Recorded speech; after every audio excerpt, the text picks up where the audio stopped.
All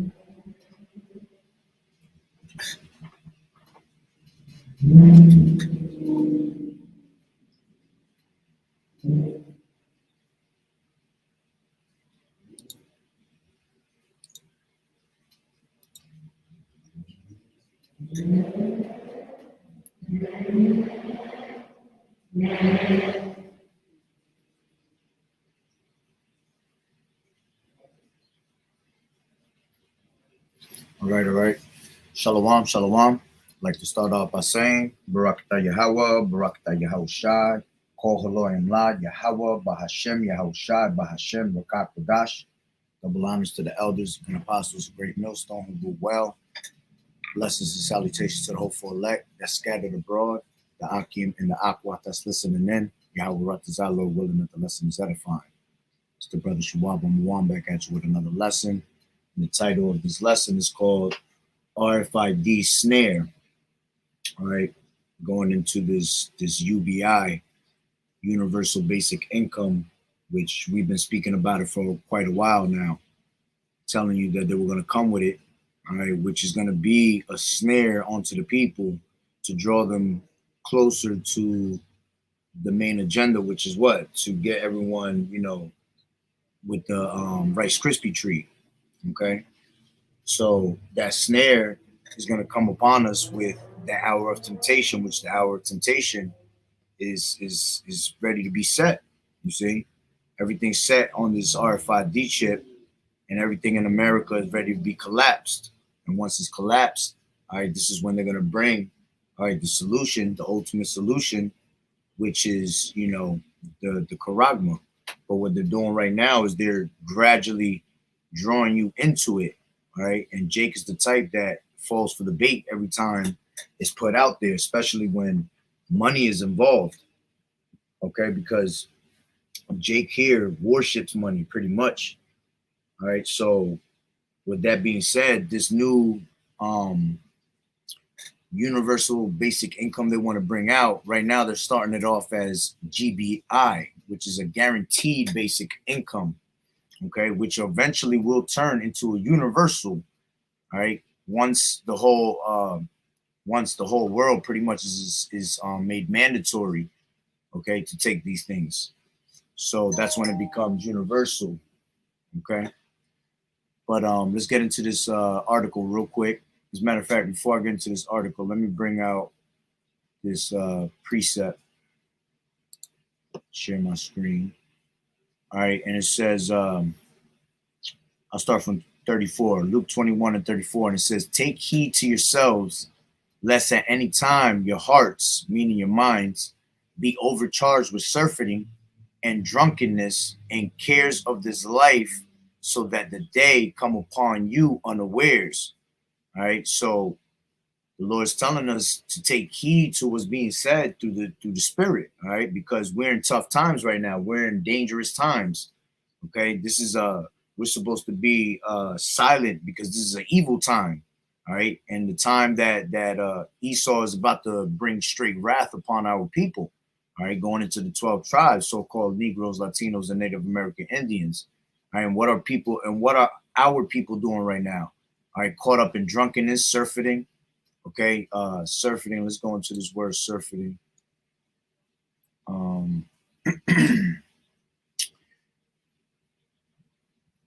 It goes into the giddiness and headache caused by drink, wine to access.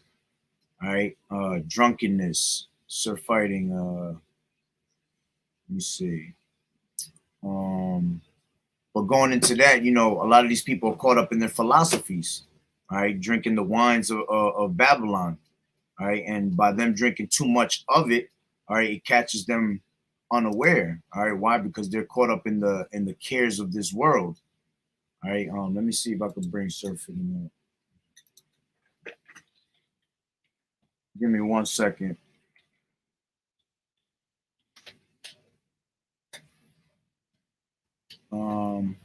Cause someone to desire no more of something as a result of having consumed or done it to excess. Which, you know, that's us going to, you know, doing something too much. All right, the Lord is about a balance. All right. So if the Lord is about a balance, you know, you can never do too much of anything because it's bad for you. All right. So these people are caught up in their everyday, you know, party life, you know, with their drunkenness, you know, the wines and the philosophies with all these different religions. Our people are bugged out, don't know who the hell they are. Okay. It says drunkenness and cares of this life, and so that day come upon you unaware.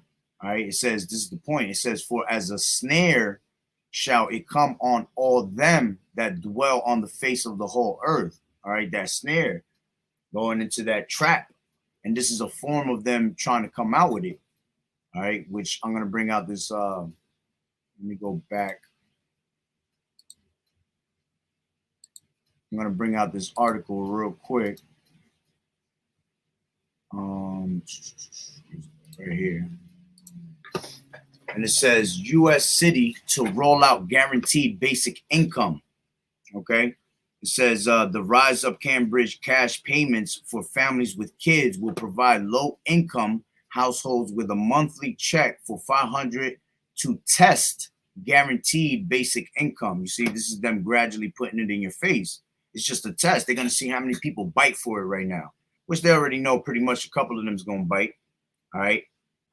Then on top of that, it'll be, you know, within time, they'll probably raise it up. The more people start getting into it to draw you even closer. They might end up taking it to the point where they start telling you that they might give per child, all right, $500. And that'll draw Jake into this, you know, getting comfortable state, because what they basically want you to do is sit at home and you get a paycheck. Okay. And by you doing that, all right, they're going to end up getting comfortable, our people. And once they get too comfortable, this is when Esau has control to basically come up to them and tell them, well, listen, if you want to continue continue to get these benefits, you're going to have to take this Rice Krispie treat. You know, it'll be easier. We'll give you more money. You know, they're always going to try to make it sound good. All right. But we know that when they come sweetly with the lips, that they're trying to do what? They're trying to put us in a pit. They're trying to bury us at the end of the day. All right. So continuing on, it says those eligible are families with children who earn under 250% of the federal poverty level, $75K for a family of 4. It says the 18-month program will not be based on a lottery like other guaranteed basic income rollouts, and anyone eligible may apply. The city has allotted $22 million for the initiative and expects around 2,000 families to apply. The money to fund the program will primarily come from the American Rescue Plan, distributing our federal tax dollars to others, and some independent donors will pitch into. Salakia. It says this program is only eligible for people with children under 21 and will not make a noticeable dent in the homeless population, nor will it help the elderly who live alone. See, so this is not even going to help those that are homeless. All right. Any of the old people. All right. They're trying to draw you. They're trying to draw in the younger crowd with it. All right. The adults that are working, you know, pretty much that are struggling. You know, this is something that can supposedly help them. Okay. And it says, that said, families with children already receive the most in federal funds. If they're living in high cost Cambridge, chances are they're receiving income elsewhere. The cost of living in Cambridge is 73% higher than the national average. The median rental price is around $4,277 per month, and the median home price is over $1.4 million. It says we want to stabilize as many households as possible and make sure that they have a chance to continue to stay in our city that, you know, is not easy to stay in. You see, so they're trying to stabilize your families with this. That word stabilize, you're basically trying to control you with this little snare that they're trying to draw you into. Okay, it says a $500 payment in a high cost city will never financially stabilize families. Instead, it will increase inflation and bypass the middle class. You see, and it's not the middle class. There is no middle class no more. See, the middle class is going to be taken out the way completely, and we know this just through the scriptures. Let me grab this real quick. Revelations 13 and 16. All right. I don't know if you guys can still hear me. I hope you could. Give me 1 second. Let me do this.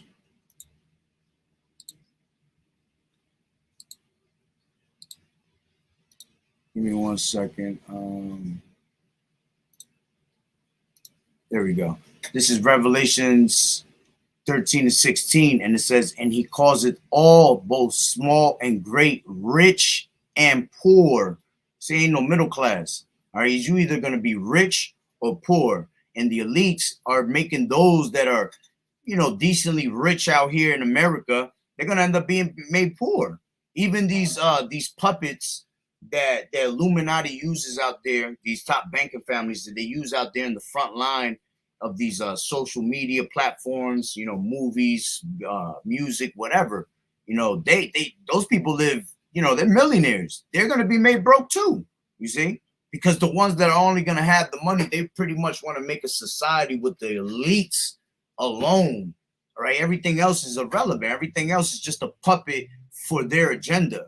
You see, this is why their own people going to realize that how wicked, you know, their own kind is. That's when they're going to realize that they're of that lineage, you see, because a lot of these people have left these people that are successful, they have left these this wealth for them to be successful, you know, even if they don't know it, you know, they just have the money for it. So, you know, those people are still connected to those bloodline families, man. But the ones that are trying to take over everything is the top, the ones that pull the strings behind closed doors. Okay, so it says rich and poor. All right, no middle class at all. So going back to this real quick. I hate that I gotta do this. This is the new thing they did now. So going back, it goes to it says a $500 payment. I'm over here. It says a $500 payment in a high cost city will never financially stabilize families, and it never will. That's nothing. $500 for you know, have a couple kids, 3 kids. All right, everything is so high with inflation right now, man. $500 is probably about 4 steaks, you know, a couple Pampers. You know, it's crazy as hell with these prices, man. I went to the store the other day and it was literally for $100. I felt like I came out with nothing. You know, it was a couple of snacks, couple, you know, 2 little steaks. It's crazy. So $500, if you have a couple kids, is never going to help you. It says, unlike traditional welfare programs, those eligible will receive direct deposit payments that they may spend as they see fit. All right, see, and they're pretty much telling you that, you know, with this money that you're getting, do what you want with it. All right. And when Jake hears that, forget about it. And then if they start to increase the payments and all that to draw the people in, they're gonna that's how they're gonna catch them by surprise. All right. And eventually it says unlike hold on. It says the American Rescue Plan was not marketed as a guaranteed basic income initiative. It says Sadiqui, sound like that? Sadiqui is buying votes with federal funds. The city is pricing out the middle class by providing handouts to those who cannot afford to live in an expensive city. Free money becomes like a drug, and the people become hooked on receiving that monthly direct deposit, you see? And that's exactly what's going to happen. They're going to draw you in, getting you hooked onto their little schemes, all right? And you're going to want more and more because you're sitting at home and you collected this little punk ass $500 that Esau giving you, man. You see how people were jumping for during the pandemic, they were jumping for they were taking the Vanessa for Krispy Kreme donuts. You know, so imagine a $500 payment, okay? And then if they increase it, how they're gonna suck you into it, okay? And that's how it is. It's like a drug. You know, how is it when you take a drug? You know, you usually are like you're that crackhead trying to chase that same high over and over because that first time it felt good. You see, they felt good when you got that direct deposit and you were sitting on your ass and you ain't do nothing at home. You see, so you're gonna try to look for that more often. All right, and Jake is what? A man that dwells in tents. So if we're the type that dwell in tents, shit, we'll sit on our ass all day and collect a paycheck. Okay, so it says the free money becomes like a drug and the people become hooked on receiving that monthly direct deposit. But as with all drug, they will become dependent and will need more and more as the cost of living increases. You see, and that's why they're gonna keep up in the price. Okay, but at the end of the day, as they're up in the price, inflation is going up, so it's not making no sense. It's basically like you're still getting that $500. You understand? So continuing, it says they will become dependent and will need more and more as the cost of living increases. This will only incentivize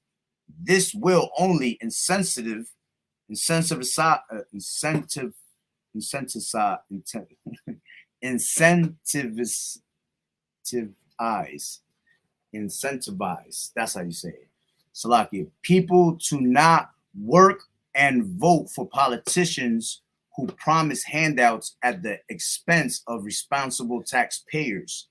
Okay, and this is the thing, they're promising you all these handouts, and here it is that you got America that's in straight what? They say trillions of dollars in debt. All right, but they're still trying to give you out some handouts. So that's a whole bullshit lie when they tell you that they're in debt. Okay, and the scriptures talk about how he laddered himself with thick clay, you know, and that thick clay goes into that debt. All right, and these are, you know, again, promised handouts, which none of these are promised to you, man, because you have this guy that's gonna give you, make you feel like you're taking a gift. Okay, like it's a gift to take this, and people are gonna boast themselves when they take this thing. Oh, well, I'm able to do this, I'm able to do that. It's gonna cause a certain type of, you know, division among the people. All right, and that's also gonna make people, you know, try to follow those that are doing it more. All right, because Satan will come with that type of mentality, you know, try to make you follow the multitude to do the evil. You know what I'm saying? But going back into this, it said the promised handouts. I want to get this precept real quick. This is got it in my notes. Give me 1 second. Matter of fact, I'll read it from here from my phone. It says Proverbs 25:14. It says, "Who so boasted himself of a false gift is like clouds and wind without rain." You see, because these people, like I said, they're gonna Salakia, where was that? They're going to boast themselves when that time comes, all right, about this false gift, this promised handout that they're going to give you, all right, and then they're going to be what? Led to destruction with it, because they're expecting a certain outcome out of it, all right, but when that outcome doesn't come out, the people are going to get angry, they're going to get mad. That's why it tells you right here that it's like a gift. It's a gift, like it's a false gift. It's like clouds without rain, clouds and wind without rain, because you're expecting rain on a hot day. You see, you want to cool yourself off, but then that rain doesn't come. So it basically what? It played with your mind for the second. You see? So that's what they're doing right here. They're gonna play with your mind just to get you to draw yourself in. And then once you start depending on the society, all right, like it tells you in Isaiah, let's grab that real quick. Isaiah 30. And let me get out of this real quick so you can see it on the screen. Isaiah 30. And let me grab it from here. Isaiah 30:1. And it says, woe to the rebellious children, saith the Lord YAHAWAH'S, that take counsel, but not of me, and that cover with a covering, but not of my spirit, but that they may add sin, excuse me, that they may add sin to sin. It says that walk to go down into Egypt and have not asked at my mouth to strengthen themselves in the strength of Pharaoh and to trust in the shadow of Egypt. All right, so this is them going to Egypt, which this is what spiritually called Sodom and Egypt. They're going to be going down to Babylon for help, see, for that false gift. All right, and because they're putting their trust, all right, and they're using the Esau as their covering and not using YAHAWAH'S as the covering, it's going to be a snare onto them. You see, it says, therefore shall the strength of Pharaoh be your shame. You see, let me take it back from 2. It says that walk to go down into Egypt and have not asked at my mouth to strengthen themselves in the strength of Pharaoh and to trust in the shadow of Egypt. Therefore shall the strength of Pharaoh be your shame, and the trust in the trust in the shadow of Egypt your confusion. You see, so they're thinking that that gift is going to be something beneficial to them. All right, but then it's going to be what? It's going to backfire on them. It's going to be their complete confusion. All right, now they're getting caught up with, oh, now I have to take the Rice Krispie treat for me to carry on with this. All right, see, they're putting you in a predicament, which they're going to do that in so many different ways. This is only one little snare that they're doing. Remember, this devil's going to come in different snares. That's why he's taking away your food slowly. He's trying to take your water supply. You see, he's going to make you beg, all right, to the point where you're just going to bow down for it automatically, you see? And then again, when all this falls away, all this money, all right, this is another reason why they're going to end up giving their bodies, like it tells you in, let me grab this real quick. I'm going to open a different one.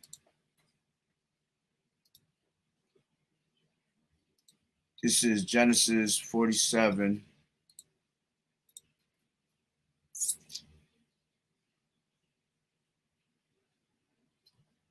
Yeah. So let me stop the screen real quick and switch it. Genesis 47. All right. It says, let's go to, because this is when the time when there was a famine in the land. All right. And Joseph was rounding up all the money, all right, from the people. And what ended up happening was that there was no more money in the land. All right. And what did the people say? They wanted to give up their, all they had was their land and basically their bodies. You see, the same thing that's going to happen here. All right. When they're put in that certain predicament, they're going to give up themselves, all right, to Esau and give up their body and give up their right hand, their forehead. All right. But this is, let me grab it from, yeah, I'll grab it from 13. It says, and there was no bread in all the land, for the famine was very sore, that the land of Egypt and all the land of Canaan fainted by reason of famine. And Joseph gathered up all the money that was found in the land of Egypt and in the land of Canaan for the corn which they bought, and Joseph brought the money into Pharaoh's house. And when money failed in the land of Egypt, all right, which this is, you know, this is not talking about right now here, okay, in America, but, you know, spiritually, we look at these things, all right? Money failed in the land of Egypt back then. Money's about to fall failed in this land, which is called spiritually Sodom and Egypt. All right, it says, and when the money failed in the land of Egypt and in the land of Canaan, all the Egyptians came unto Joseph and said, give us bread, for why should we die in thy presence? For the money faileth. And Joseph said, give your cattle, and I will give you for your cattle if money fail. And they, which this goes into, you know, bartering, which that's how it's going to be in these last days too. Like it shows you in the movie, with Denzel Washington. What's that? Damn, I watch it all the time and I forgot. But it's with Denzel Washington, and basically they were bartering for the things that he needed. You see, there was no money, so they had to give. You know, he was giving out, you know, pair of gloves, you know, a little blanket. You know, those things are going to be crucial in those days. All right, so it says, and Joseph said, give your cattle, and I will give you for your cattle if money fail. And they brought their cattle unto Joseph, and Joseph gave them bread in exchange for horses and for the flocks and for the cattle of the herds and for the asses, and he fed them with bread for all their cattle for that year. When that year was ended, they came unto him the second year and said unto him, we will not hide it from my Lord, how that our money is spent. My Lord also had our herds of cattle. There is not aught left in the sight of my Lord but our bodies and our lands. You see, wherefore shall we die before thine eyes, both we and our land? Buy us and our land for bread, and we and our land will be servants unto Pharaoh. You see, and that's what's going to happen to these people. They're gonna break down, and they're gonna be servants unto Pharaoh. Okay, because they don't have the spirit of the Lord working with them. They don't have faith and trusting in Yahweh Bashem Yahweh Shah. They're trusting in the shadow of Egypt. All right. So going back to, let me go back to that. What was that? 30. Salakia. Let me break this down again. I hate that I gotta do this. Isaiah 30. We go to 31. Okay. It says, the first verse, it says, woe to them that go down to Egypt for help and stay on horses and trust in chariots, for they are many, and in horsemen, because they are very strong, but they look not unto the Holy One of Israel, neither seek the Lord Yahweh Bashem Yahweh Shai. Yet he also is wise and will bring evil and will not call back his words, but will arise against the house of the evildoers and against the help of them that work iniquity. Okay. Give me 1 second.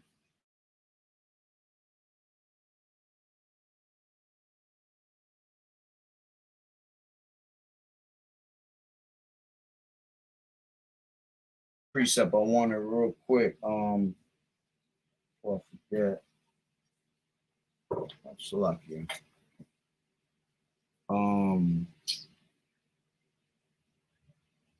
This is Ecclesiasticus. I hate that I got this again. This is Ecclesiasticus.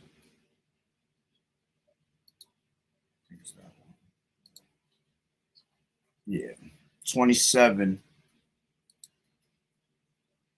and 2. Give me a second. Let me turn this fan.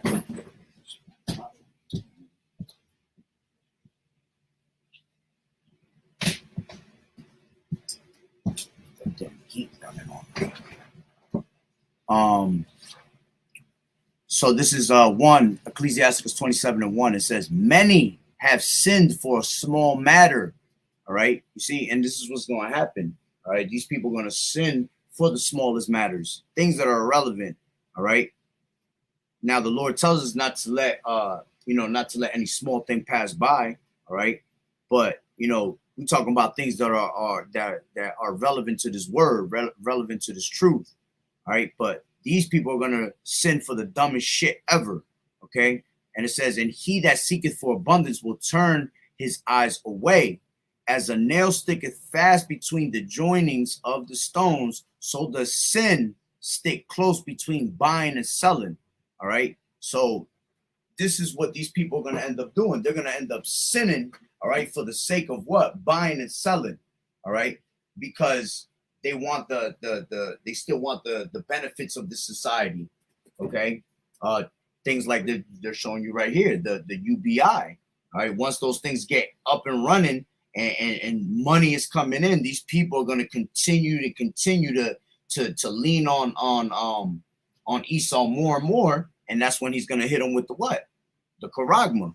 And they're going to be quick to sin upon that just so they can continue in their benefits and be able to buy and sell for themselves and for their family. Okay. This is Isaiah 36. Grab it from here.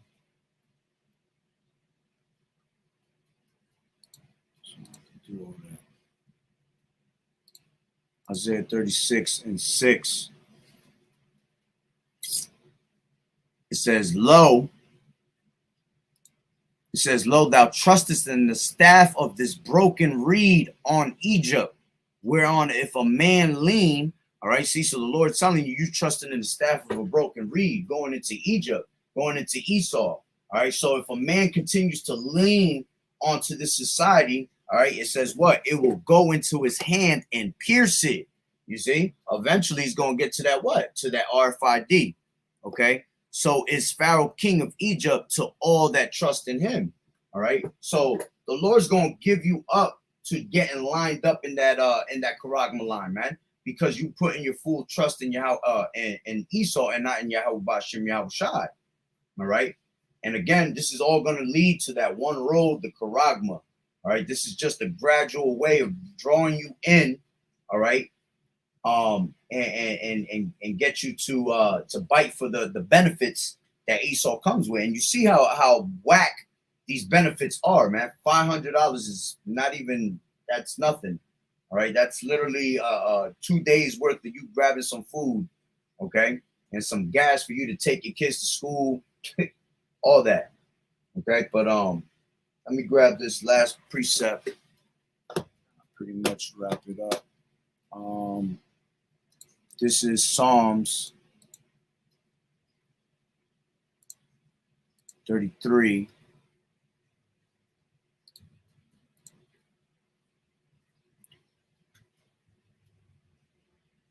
And 10. It says, the Lord, Yahweh Bashem Yahushua, bringeth the counsel of the heathen to naught. He maketh the devices of the people of none effect. All right. So even though Esau is going to come, all right, and establish this this NWO, all right, it's not to be, we're not to fear, okay, anything that the heathen brings upon us. Why? Because the Lord is going to be there fighting for us. All right, the Lord is going to keep us away from that hour of temptation. He said, because thou hast kept the word of my patience, meaning keeping yourselves involved with this truth. All right, you're going to be kept from the hour of temptation. You're going to be kept from all these different type of snares, all right, that Esau is trying to lay upon the people. All right. It says, the Lord bringeth the counsel of the heathen to naught. He maketh the devices of the people of none effect. Okay. Because at the end of the day, when he gets at the top, all right, like it tells you in Job 9 and 20. Let's grab that real quick. I mean, I said Job 9 and 20. So like Job 20 and